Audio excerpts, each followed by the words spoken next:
guys! Welcome back to my YouTube channel! So, it's me, Pamela. Ayan. Dahil sobrang tagal na hindi nakapag-vlog. Dahil wala na akong maisip na ibang content. Actually, meron ako naisip, pero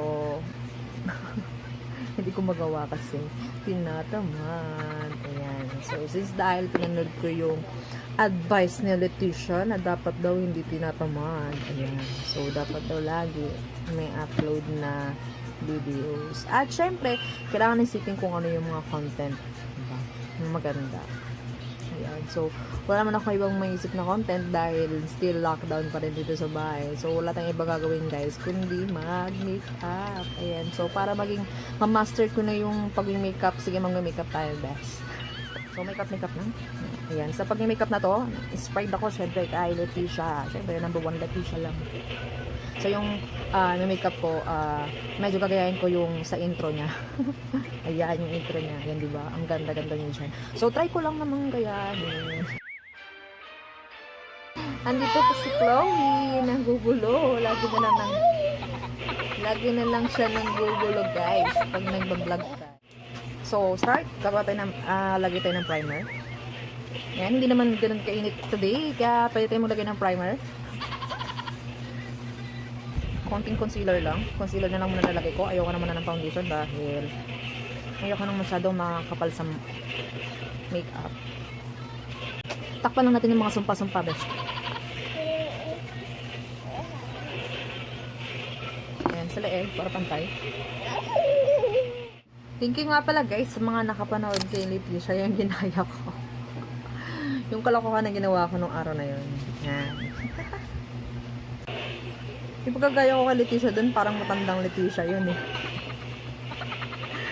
Yung hindi naman talagang kuwang-kuwa, pero medyo may pagkahawig lang. Ayan. So, huwag tayo mag-expect besh kasi hindi pa ako ganun kagaling mag-makeup. So, nag-practice pa lang din ako. Okay. Ginagaya ko lang yung way kung paano mag-makeup si Leti sha. Ayan. Yung makeup ni Leti sha dito is bongga. Palaban. Ayan. So, yung palaban makeup. Okay, pala muna tayo ng foundation. Ay, ng powder. Ang ginagamit ko is Nichido. Nilagyan ko ng pulbo. Ayan, pink. So, kilay. Nagalagay tayo ng kilay. Bonggang kilay. Saktuhan lang. Yung natural na kilay ko lang.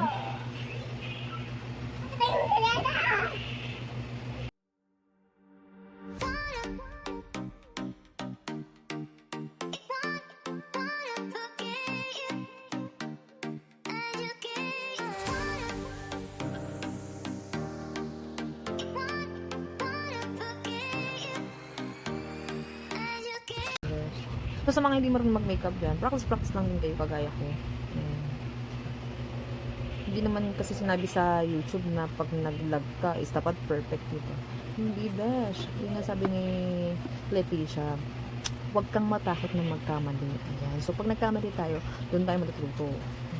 Paano yung nagtuna na ako ka Leti sha? Kaya itong mga ginagawa ko, hindi talaga akong as in marunong. Okay, so, sinusubukan ko lang din. Hanggat sa master, diba? Ayan, so huwag na natin lagyan yung dulo kasi baka kumapal.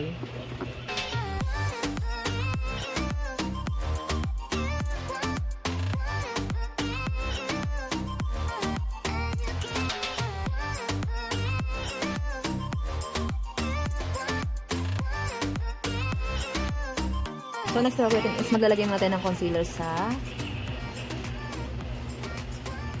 eyes bago maglagay ng eyeshadow.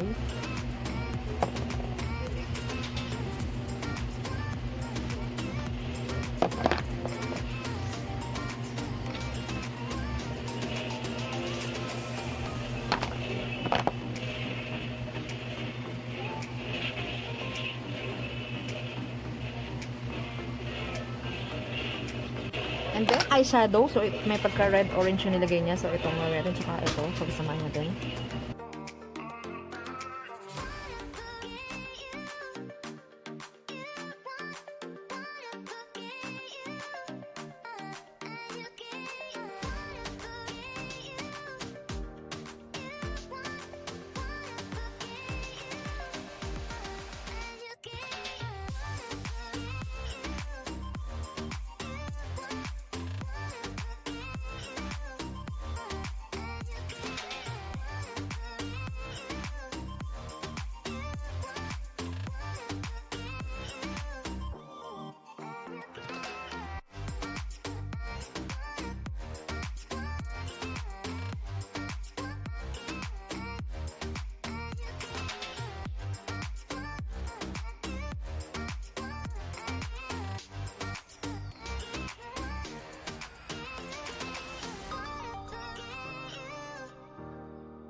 Tapos next is maglalagay tayo ng eyeliner.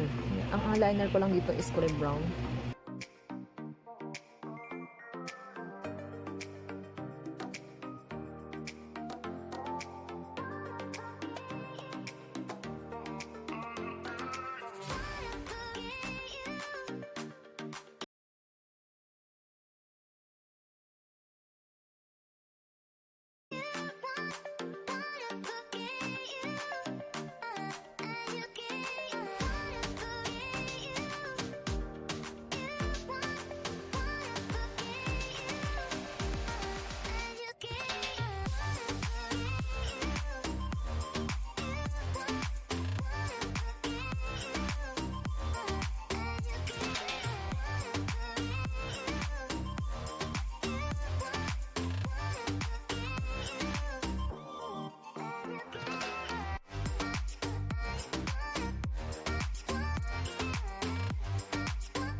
So, enough na yan, girl. Okay na tayo sa pilik mata. Okay na yan. At least kahit pa paano, diba? Sa baba, hindi ko na nilagyan kasi baka magkalat. Then, maiksi lang yung pilik mata ko sa baba. So, this is it. Sa lips na tayo.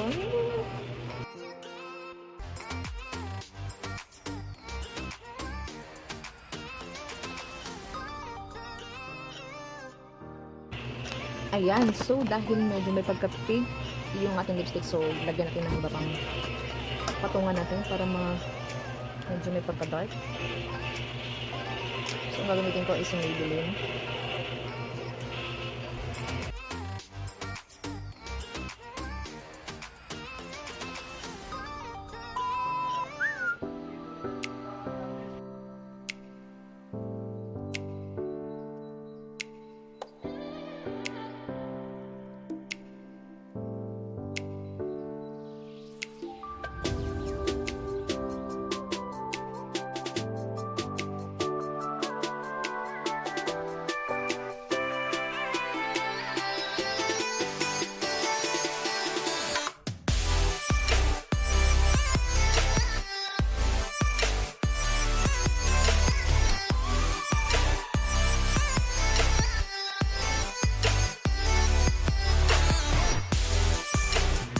Okay, thank you for watching, guys. So, sa mga hindi po nakapag-subscribe, subscribe na and click notification bell para updated kayo sa next video ko. Thank you! Bye!